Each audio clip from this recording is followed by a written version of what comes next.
الحمد للہ وکفا والصلاة والسلام علی عباده الذین اصطفى خصوصاً علی افضلهم وخاتم النبیین محمد الامین وعلی آلہ وصحبہ اجمعین اما بعد فقد قال اللہ تبارک وتعالی کما ورد فی سورة المنافقون اعوذ باللہ من الشیطان الرجیم بسم اللہ الرحمن الرحیم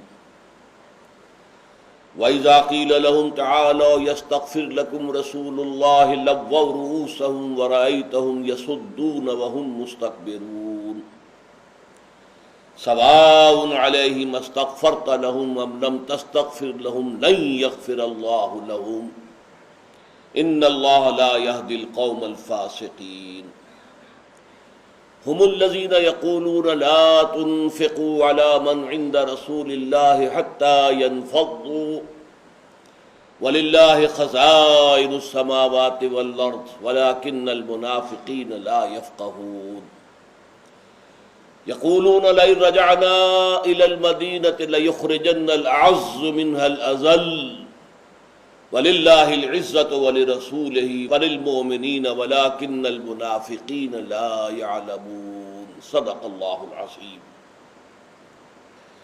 رب اشرح لي صدری ويسر لي أمری واحلل عقدۃ من لسانی یفقہوا قولی اللهم ربنا ألهمنا رشدنا وأعذنا من شرور أنفسنا اللهم أرنا الحق حقا وارزقنا اتباعه وأرنا الباطل باطلا وارزقنا اجتنابه اللهم طهر قلوبنا من النفاق وأعمالنا من الرياء وألسنتنا من الكذب وأعيننا من الخيانة فإنك تعلم خائنة الأعين وما يخفي الصدور آمین یا رب العالمین۔ سورہ منافقون کی 4 آیات کا ہم مطالعہ مکمل کر چکے ہیں۔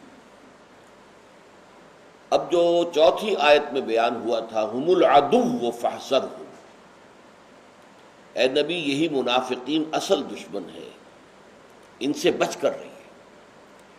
یعنی جو باہر کا دشمن ہے، مکے سے آ کے حملہ آور ہوتا ہے، کافر ہے، اس سے بچاؤ آسان ہے، اس لیے کہ آپ کو معلوم ہے کہ حملہ ہونے والا ہے اور یہ کافر ہے، مقابلے میں ہے۔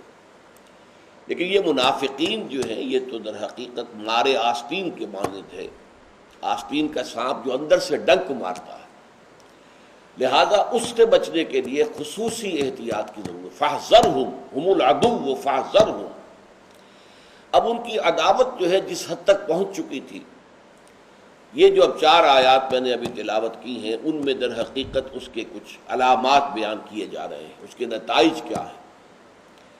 اصل میں ایک بات کہنے سے رہ گئی، یہ جیسا کہ میں نے عرض کیا تھا یہ ایک مرض ہے، بیماری ہے۔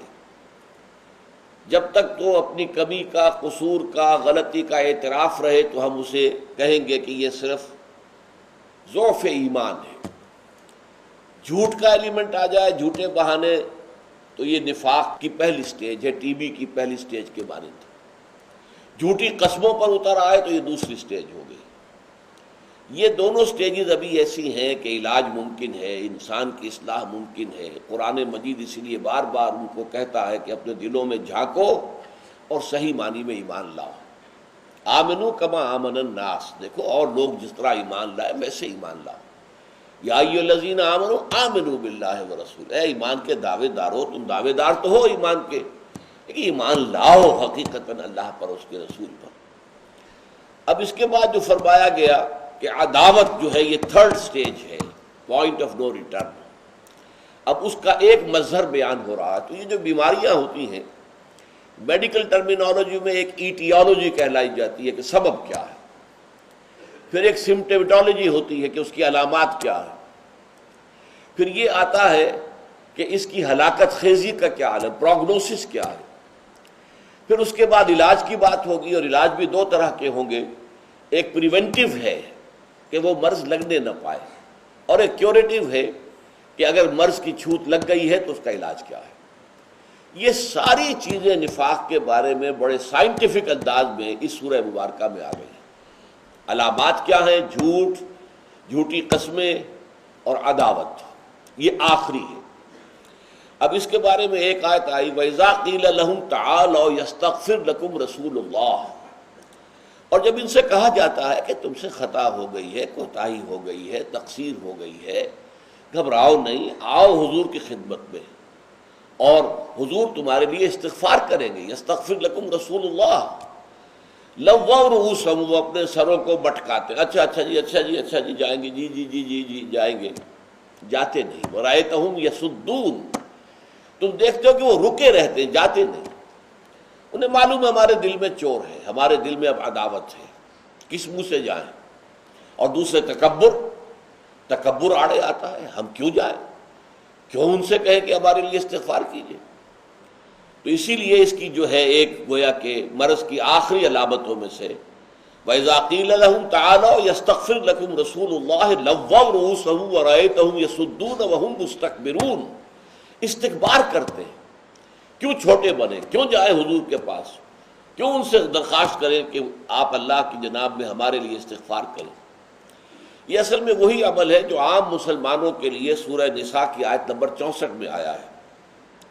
وَلَوْ أَنَّهُمْ إِذ ظَّلَمُوا أَنفُسَهُمْ جَاءُوكَ فَاسْتَغْفَرُوا اللَّهَ وَاسْتَغْفَرَ لَهُمُ الرَّسُولُ لَوَجَدُوا اللَّهَ تَوَّابًا رَحِيمًا، تو کیوں ایسا نہیں ہوتا کہ جب ان سے کوئی خطا ہو گئی تھی، غلطی ہو گئی تھی، یہ عام مسلمانوں سے بھی ہو سکتی ہے، تو وہ آتے آپ کی خدمت میں آئیں اور وہ اللہ تعالیٰ سے خود بھی استغفار کریں اور اللہ کے رسول ان کے لیے استغفار کریں، تو وہ پائیں گے کہ اللہ تعالیٰ بڑا تواب ہے، توبہ کو قبول فرمانے والا ہے، رحیم ہے، بہت رحیم ہے، وہ رحم فرمانے والا ہے۔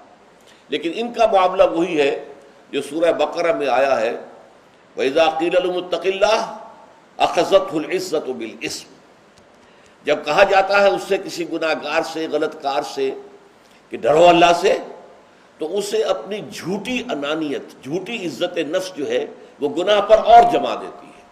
میں کیسے اعتراف کروں کہ مجھ سے غلطی ہوئی، نہیں یوں تھا اور ایسے تھا اور ویسے تھا، آپ کو غلط فہمی ہوئی ہے، فلاں بات ہے، ریشنلائز کرے گا اپنی بات کو، اس کے لیے طرح طرح کے جو ہے وہ بہانے بیان کرے گا۔ تو یہ ہے اخذتہ العزت بالاسم، وہ عزت نفس جو ہے، جھوٹی عزت نفس، وہ اسے اور جما دیتی ہے گناہ پر۔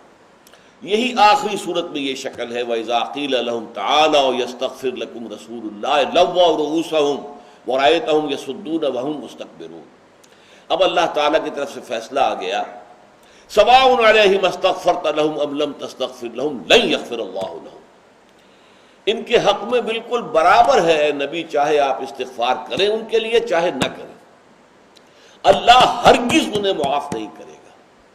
ان اللہ لا یہدی القوم الفاسقین، یقیناً اللہ تعالیٰ فاسقوں کو، فاجروں کو، سرکشوں کو زبردستی ہدایت نہیں دیتا۔ اب دیکھیے پچھلی دو صورتیں ہم نے پڑھی تھی، ان میں یہی آیت آئی ہے، سورہ صف میں آئی واللہ لا یہدی القوم الفاسقین، پھر سورہ جمعہ میں واللہ لا یہدی القوم الظالمین، اب یہاں پھر آ گیا کہ ان اللہ لا یہدی القوم الفاسقین۔ اور میں وضاحت کر چکا ہوں ان مواقع پر کہ اس سے مراد کیا ہے کہ اللہ زبردستی ہدایت نہیں دیتا، ہدایت دیتا ہے اس کو جو ہدایت کا طالب ہو، جس کے دل میں طلب صادق موجود ہے کہ مجھے سیدھا رستہ دکھایا جائے، اہدنا الصراط المستقیم، وہ اللہ تعالیٰ سے گھٹنے ٹیک کر استدعا کرتا ہے، اللہ تعالیٰ اسے راستہ دکھاتا ہے، یہ اللہ کا وعدہ ہے۔ والذین جاہدوا فینا لنہدینہم سبلنا، لازماً انہیں ہم اپنے راستوں کی رہنمائی کریں گے، انہیں ہم اپنے راستوں کی طرف چلائیں گے۔ لیکن جس میں طلب ہی نہیں ہے، یا اس کے برعکس جس نے فیصلہ کر لیا اپنے ضد کی وجہ سے، عناد کی وجہ سے، دشمنی کی وجہ سے، تکبر کی وجہ سے، حسد کی وجہ سے، تعصب کی وجہ سے، اگر ان کے دلوں کے اوپر مہر لگ گئی ہے تو اللہ زبردستی انہیں ہدایت نہیں دیتا۔ ان اللہ لا یہدی القوم الفاسقین۔ اگلی دو آیتوں میں ایک واقعے کا ذکر ہے اصل میں جو بڑا اہم ہے۔ یہ واقعہ پیش آیا تھا غزوہ بنی المصطلق سے واپسی پر، یہ غالباً سن 6 ہجری کا واقعہ ہے۔ وہاں سے حضور صلی اللہ علیہ وسلم اور مسلمان لشکر جو ہے واپس آ رہا تھا، تو ایک جگہ پر مریسیع کے مقام پر وہاں ایک کنواں تھا، تو وہاں پر پڑاؤ ہو گیا چونکہ پانی موجود تھا۔ اور وہاں اتفاق سے ایسا یہ ہوا کہ 2 افراد جو ہیں وہ اس جو کنواں تھا اس پر جھگڑ پڑے۔ ان میں سے ایک تھے حضرت جہجہ ابن مسعود غفاری رضی اللہ عنہ، یہ حضرت عمر کے ملازم تھے رضی اللہ تعالی عنہ۔ دوسرے تھے سنان بن وبر الجہنی، یہ بنی خزرج کا حلیف تھا، اور بنی خزرج ہی کا سردار تھا عبداللہ ابن ابی، اور سعد ابن عبادہ بھی تھے جو ایمان لے آئے تھے۔ عبداللہ ابن ابی جو ہے وہ منافق تھا، رئیس المنافقین تھا۔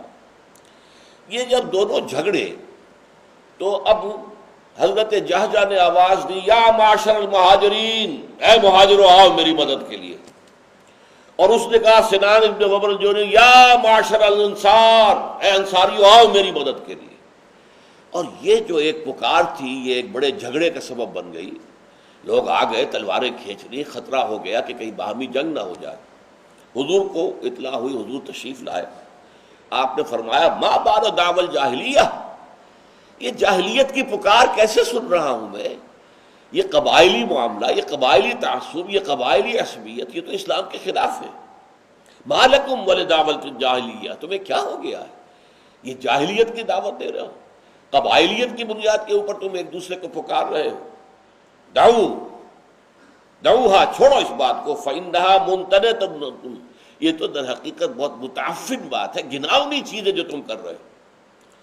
اور اس کے علاوہ وہیں پر جو صورتحال پیش آئی وہ یہ کہ عبداللہ ابن ابی ابن سلول جو منافقین کا سردار تھا اور خزرج کا سردار تھا، وہ آ گیا اس موقع پر، اور اس نے کہا انصار سے کہ دیکھو یہ جو مہاجر ہیں یہ لٹے پٹے آئے تھے، ان کے پاس کچھ نہیں تھا، تم نے انہیں پناہ دی، تم نے انہیں کھانے کو دیا، تم نے ان پر خرچ کیا، اور آج ان کا یہ حال ہو گیا ہے کہ ہمارے منہ کو آ رہے، ہم سے لڑنے کو تیار ہو گئے، ہمارے مقابلے پر آ گئے۔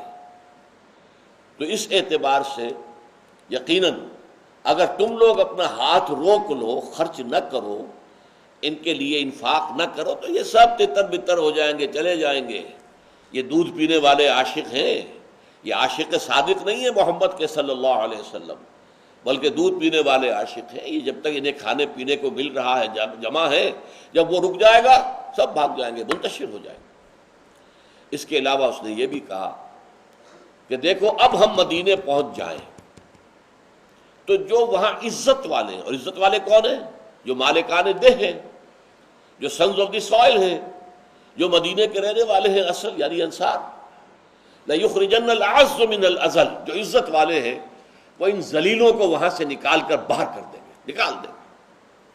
اب یہ جو بات اس نے، اب ذلیل کے لفظ کا مطلب سمجھ لیجئے، یہ عربی میں ذلیل کہتے ہیں کمزور کو، اردو زبان میں آ کر یہ لفظ جو ہے اس کے اندر ایک اور مفہوم شامل ہو جاتا ہے کمینگی کا، عربی میں وہ نہیں ہے۔ ذلیل جو ہے اس کے معنی کمزور۔ چنانچہ وَلَقَدْ نَصَرَكُمُ اللَّهُ بِبَدْرٍ وَأَنْتُمْ أَذِلَّةٌ، اللہ تعالیٰ نے صحابہ کرام کے لیے بھی لفظ استعمال کیا ہے کہ اللہ تعالیٰ نے بدر میں تمہاری مدد کی تھی حالانکہ تم بہت کمزور تھے۔ تو اس کے معنی کمزور کے ہیں، لَيُخْرِجَنَّ الْأَعَزُّ مِنَ الْأَذَلِ۔ تو یہ جو واقعہ ہوا، وہاں پر ایک صحابی نوجوان موجود تھے، زید ابن ارقم انصاری، نوجوان تھے بالکل، ٹین ایجر۔ تو انہوں نے آ کر حضور کی خدمت میں سارا واقعہ عرض کیا کہ عبداللہ ابن ابی ابن سلول نے یہ کہا ہے۔ ایک تو یہ کہا ہے کہ اے انصار ہاتھ روک لو، ان مہاجروں پر کچھ خرچ نہ کرو تو یہ سب منتشر ہو جائیں گے۔ اور ایک یہ کہا کہ اب ہم جب مدینے جائیں گے، پہنچ جائیں گے، تو جو عزت والے ہیں، جو مالکان دہ ہیں، جو یہاں کے اصل باشندے ہیں، سنز آف دی سوائل ہیں، وہ ان کمزوروں کو، ذلیلوں کو نکال کر باہر کر دیں گے۔ تو حضور نے عبداللہ ابن ابی ابن سلول کو بلایا، کیا تم نے یہ بات کی ہے؟ صاف انکار کر گیا کہ آپ کیا کر رہے ہیں، اس چھوٹے سے بچے کی بات پہ اعتبار کر رہے ہیں؟ میں آپ سے کہہ رہا ہوں میں نے نہیں کہا، یہ سب غلط بات ہے، یہ جھوٹ بول رہا ہے۔ اب حضور کی عادت یہ تھی کہ آپ کوئی شخص جھوٹ بولے اور آپ کو معلوم ہے کہ جھوٹ بول رہا ہے، تب بھی منہ پر یہ کہنا کہ تم جھوٹ بول رہے ہو، یہ آپ کی شرافت اور بروت کے خلاف تھا۔ آپ نے کہا ٹھیک ہے، لیکن ساتھ ہی اس وقت آپ نے فیصلہ کر دیا کہ اب یہاں سے کوچ کرو۔ مسلسل 30 گھنٹے آپ نے سفر جاری رکھا۔ یہ بڑی حکمت عملی تھی کہ جو بھی جذبات جو مشتعل ہو گئے ہیں وہ ٹھنڈے پڑ جائیں، جسمانی تکان جو ہے وہ اتنی طاری ہو جائے کہ پھر یہ ساری باتیں نکل جائیں، اگلے پڑاؤ پر جائیں تو بے سدھ ہو کر سو جائیں، اور اس طرح کی کوئی بات جو ان کے ذہن میں نہ رہے۔ 30 گھنٹے کا مسلسل۔ لیکن ہوا کیا؟ اس کے بعد یہ آیات نازل ہو گئی، اور حضور نے فرمایا لڑکے کے کان سچے تھے، لڑکے نے جو کہا تھا وہ صحیح تھا۔ اب وہ آیات کیا ہے؟ ہم الذین یقولون، یہی ہیں وہ لوگ جو کہتے ہیں، ہم الذین یقولون لا تنفقوا علی من عند رسول اللہ، مت خرچ کرو ان پر جو اللہ کے رسول کے گرد جمع ہو گئے ہیں، یہ بھک منگے ہیں، بھکاری ہیں، تمہارے خرچ کرنے کے اوپر ہی سارا ان کا دار و مدار ہے۔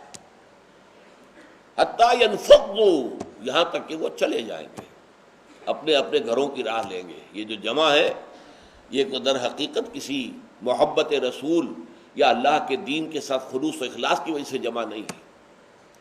فرمایا وَلِلَّهِ خَزَائِنُ السَّمَاوَاتِ وَالْأَرْضِ، حالانکہ اس بدبخت کو معلوم نہیں ہے آسمانوں اور زمین کے سارے خزانے اللہ کے ہاتھ میں ہیں۔ وہ جس طرح چاہے گا اپنے اہل ایمان کو رزق پہنچائے گا، ان کی ضرورتیں پوری کرے گا، اور ان کے لیے راستے کھول دے گا۔ وَيَرْزُقْهُ مِنْ حَيْثُ لَا يَحْتَسِبُ، یہ تو ایک موقع اللہ نے انصار کو دیا ہے کہ وہ ان کی مدد کر کے وہ در حقیقت آخرت میں اپنے درجات کو بلند کر رہے ہیں۔ وَلِلَّهِ خَزَائِنُ السَّمَاوَاتِ وَالْأَرْضِ وَلَٰكِنَّ الْمُنَافِقِينَ لَا يَفْقَهُونَ، لیکن ان منافقوں کو یہ تو سمجھ نہیں ہے، وہ جانتے نہیں۔ ایمان حقیقی ہوتا تو انہیں معلوم ہوتا کہ رازق اللہ ہے، وہ ایمان حقیقی ہے نہیں، تو وہ یہ سمجھ رہے ہیں کہ ان کی ضرورتیں جو ہمارے ذریعے سے پوری ہو رہی ہیں تو گویا کہ ہم ہی ان کے رازق ہیں۔ تو اللہ تعالیٰ نے اس کی طرف سے ان کا پول بھی کھول دیا کہ یہ کہا ہے انہوں نے، یہ جو جھوٹ بول رہے ہیں کہ ہم نے نہیں کہا، در حقیقت انہوں نے یہ کہا ہے۔ اچھا، اس کے بعد جو دوسرا جملہ تھا، یقولون لئن رجعنا الی المدینۃ لیخرجن الاعز منها الاذل، کہتے ہیں کہ اگر ہم مدینے پہنچ گئے، مدینے پہنچنا ہمیں نصیب ہو گیا، ابھی تو سفر میں ہے نا، تو وہاں پر جو عزت والے ہیں، مالکان دہ ہیں، سنز آف دی سوائل ہیں، وہ ان لوگوں کو جو باہر سے آ کر یہاں پر بھک منگے، کمزور، بھوکے، ننگے، انہیں یہاں سے نکال باہر کرے گا۔ اس پر اللہ کا تبصرہ کیا ہوا؟ وَلِلَّهِ الْعِزَّةُ وَلِرَسُولِهِ وَلِلْمُؤْمِنِينَ وَلَٰكِنَّ الْمُنَافِقِينَ لَا يَعْلَمُونَ، حالانکہ عزت تو کل کی کل اللہ کے لیے یا اس کے رسول کے لیے یا اہل ایمان کے لیے۔ یہ بڑا یہاں پر ایک اہم مقام ہے کہ اہل ایمان کو بھی جمع کیا گیا ہے اللہ اور رسول کے ساتھ۔ وَلِلَّهِ الْعِزَّةُ وَلِرَسُولِهِ وَلِلْمُؤْمِنِينَ وَلَٰكِنَّ الْمُنَافِقِينَ لَا يَعْلَمُونَ، لیکن ان منافقوں کا اس کا علم نہیں ہے۔ اب جب یہ آیات نازل ہو گئیں تو حضرت عمر نے عرض کیا کہ حضور مجھے اجازت دیجئے کہ میں عبداللہ ابن ابی کی گردن اڑا دوں، لیکن حضور نے کہا کہ عمر، دنیا کیا کہے گی کہ اب محمد نے اپنے ہی آدمیوں کو قتل کرنا شروع کر دیا، اس لیے کہ بظاہر تو وہ مسلمان تھا، منافق بھی فار آل لیگل پرپسز مسلمان ہوتا ہے۔ اور اس میں جیسا کہ میں نے کئی مرتبہ بتایا ہے کہ غزوہ تبوک سے واپسی پر ان کے خلاف اقدام ہوا ہے، اس لیے کہ سورہ توبہ میں بھی اور سورہ تحریم میں بھی وہ آیت آ گئی کہ یا ایھا النبی جاہد الکفار والمنافقین واغلظ علیہم، سختی کیجیے۔ اب جو آپ تک نرمی کرتے رہے ہیں، انہوں نے جو بہانہ بنایا آپ نے قبول کر لیا، جو جھوٹ بولا آپ نے تسلیم کر لیا، اب اس روش کو آپ چھوڑ دیں، سختی کریں۔ واغلظ علیہم ومأواہم جہنم، اور جیسے کافروں کا ٹھکانہ جہنم ہے ایسے ہی منافقوں کا ٹھکانہ بھی جہنم ہے، وبئس المصیر، اور وہ بہت ہی برا ٹھکانہ ہے۔ اس کا میں چاہتا ہوں کہ آپ جو ہے اصل پس منظر سمجھ لیں۔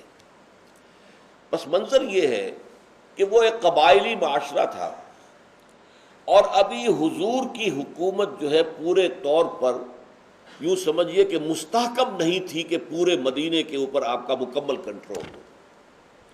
مدینے میں یہودی بھی تھے، ان کے حلیف اوس اور خزرج میں سے موجود تھے، پھر یہ ہے کہ ابھی وہ قبائلی عصبتیں پوری طریقے سے دل سے نکلی نہیں تھی، بلکہ واقعہ یہ کہ بالکل تو نکل ہی نہیں سکی۔ وہی قبائلی عصبیتیں تھیں بنو امیہ اور بنو ہاشم کے مابین، کہ جس کو بنیاد بنایا عبداللہ ابن سبا یہودی نے، اور وہ عظیم فتنہ جو ہے اٹھا دیا، جس کو الفتنۃ الکبریٰ کے نام سے جو ہے ایک مصری مصنف نے مکمل کتاب لکھی ہے۔ تو یہ فتنہ بھی جو ہے قبائلی عصبیت کی بنیاد پر اٹھ گیا تھا.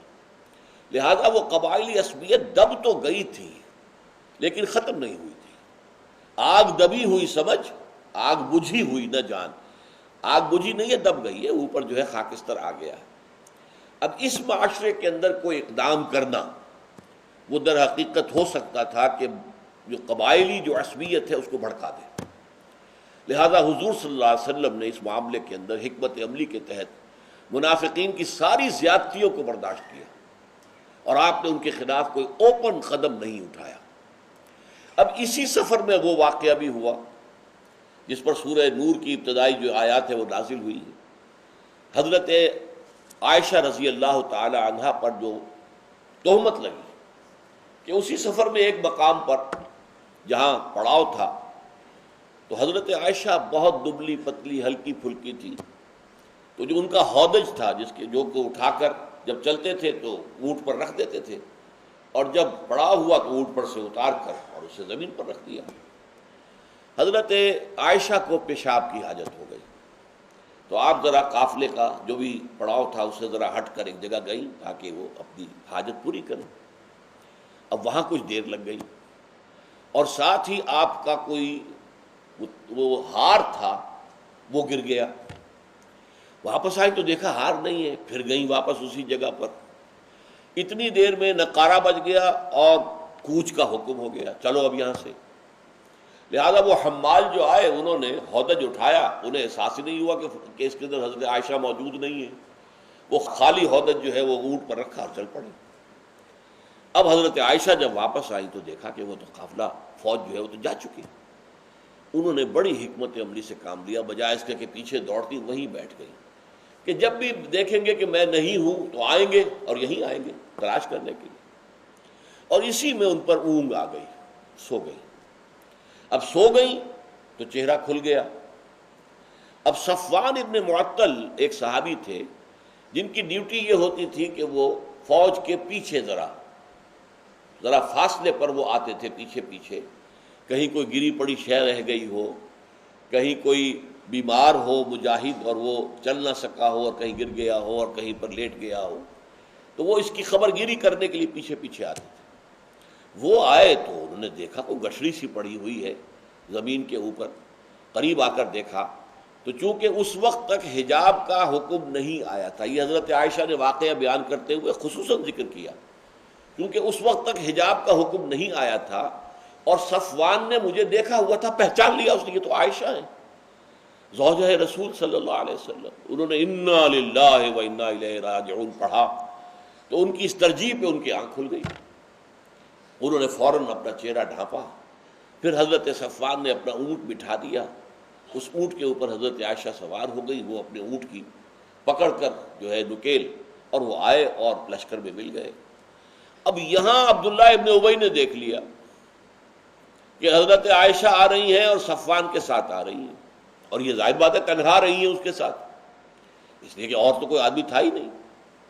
انہوں نے شور مچا دیا، خدا کی قسم یہ تمہارے رسول کی بیوی بچ کر نہیں آئی ہے، بلکہ گویا کہ زنا کا الزام لگایا کہ یہ یقیناً کوئی حرکت غلط کر کے آئی. اس پر طوفان اٹھ گیا. اور یہ بات ہے کہ کوئی ایسی چیز جو ہے اس کو اگر عام کر دیا جائے تو اچھے بھلے لوگ بھی مان لیتے ہیں. انسان کی کمزوری اس میں ہے، کسی کی آپ اچھائی بیان کریں تو لوگ شک کریں گے جی ایسے ہی کوئی زیادہ ہی متاثر ہو گئے ہیں، یہ زیادہ ہی ان کا خیال ہو گیا ہے، کوئی ایسی بات نہیں ہے. لیکن کسی کی برائی ہو تو فوراً انسان قبول کرتا ہاں ایسا ہوگا. تو مخلص صحابہ بھی اس میں شریک ہو گئے. لہذا حضور صلی اللہ علیہ وسلم پر وہ وقت ایک مہینے کا جب تک کہ آیات نازل نہیں ہو گئی سورہ نور کی جو ہے جس میں کہ حضرت عائشہ کی برات کا اعلان ہو گیا، اس وقت تک آپ نے تعلق منقطع رکھا حضرت عائشہ سے. حضرت عائشہ صدمے کی وجہ سے سوکھ کر کانٹا بن گئی.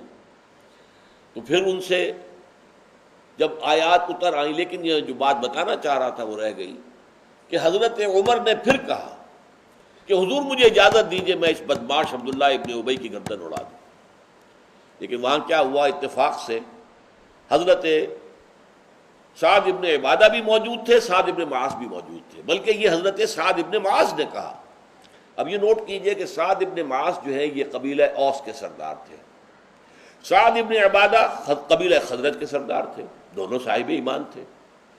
جب کہا حضرت سعد ابن معاذ نے کہ حضور مجھے اجازت دیجئے کہ میں اس عبداللہ ابن ابی کا جو ہے سر اڑا دوں، تو سعد ابن عبادہ کھڑے ہو گئے، ہاں تم یہ اس لیے کہہ رہے ہو کہ وہ خزرج کا آدمی ہے؟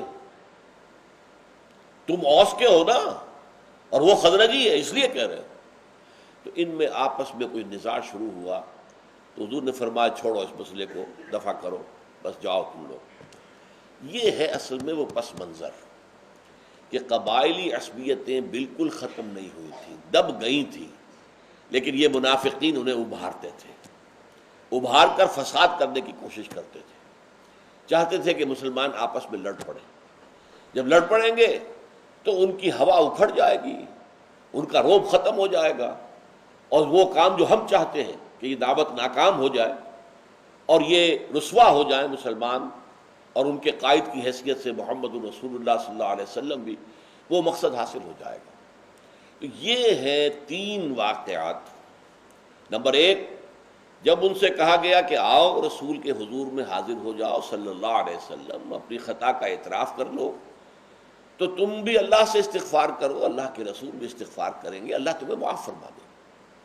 تو وہ اپنی اکڑ میں، اپنے تکبر میں، اپنے غرور میں، اپنی سرکشی میں اپنے سروں کو مٹکا کر اچھا جی ٹھیک ہے جی ٹھیک ہے جی آئیں گے جی، لیکن جاتے نہیں رہے۔ تہم یصدون وہم مستکبرون، اور اس میں وہ حکم سنا دیا گیا، سواء علیہم استغفرت لہم ام لم تستغفر لہم لن یغفر اللہ لہم ان اللہ لا یہدی القوم الفاسقین۔ یہی آیت ہے جو مزید ترقی پا کر سورہ توبہ میں آئی ہے، استغفر لہم او لا تستغفر لہم ان تستغفر لہم 70 مرۃ لن یغفر اللہ لہم۔ اے نبی، چاہے آپ ان کے لیے استغفار کریں چاہے نہ کریں، اگر آپ ان کے لیے 70 مرتبہ بھی استغفار کریں گے تب بھی اللہ انہیں معاف نہیں کرے گا۔ یہ گویا کہ دنیا میں جو سزا انہیں مل گئی کہ حضور کی دعا سے، حضور کے استغفار سے، حضور کی شفاعت، یہ دعا جو ہے استغفار کی، یہ بھی شفاعت ہے نا، کہ وہ بھی کہہ رہا ہے خود اے اللہ مجھے معاف فرما دے، اور رسول یا کوئی اور بھی کہہ رہے ہیں اے اللہ ان کو معاف فرما، یہی تو شفاعت ہے۔ اس شفاعت سے گویا کہ محروم ہو گئے۔ اور پھر یہ کہ ان کے اندر جس درجے عداوت اور دشمنی ان کے دلوں کے اندر گھلی ہوئی تھی، وہ اس واقعے سے ظاہر ہو گیا۔ ایک ہی سفر کے اندر ان کے اندر کا جو خبث ہے پورے طریقے پر واضح ہو کر سامنے آ گیا، اور اس سے ان کے نفاق کے پردے چاک ہو گئے۔ تو یہاں تک تو یوں سمجھیے کہ علامات اور آخری علامات کہ جہاں پر پہنچ کر کے مرض لا علاج ہو جاتا ہے، تیسری سٹیج میں آ گیا۔ پہلے جھوٹے بہانے فرسٹ سٹیج، کیوریبل ہے، ابھی علاج ہو سکتا ہے۔ جھوٹی قسمیں سیکنڈ سٹیج، اس موقع پر بھی ابھی اصلاح کی گنجائش ہے۔ لیکن نمبر 3، جب عداوت پیدا ہو گئی، دشمنی پیدا ہو گئی، تو اب یہ مرض اپنی اس انتہا کو پہنچ چکا ہے کہ اب ہلاکت، دنیا میں رسول کے استغفار اور شفاعت سے محرومی، آخرت میں ان المنافقین فی الدرک الاسفل من النار، یہ منافق جو ہے جہنم کے سب سے نچلے طبقے میں ہوں گے۔ بارک اللہ لی ولکم فی القرآن العظیم ونفعنی وإیاکم بالآیات والذکر الحکیم۔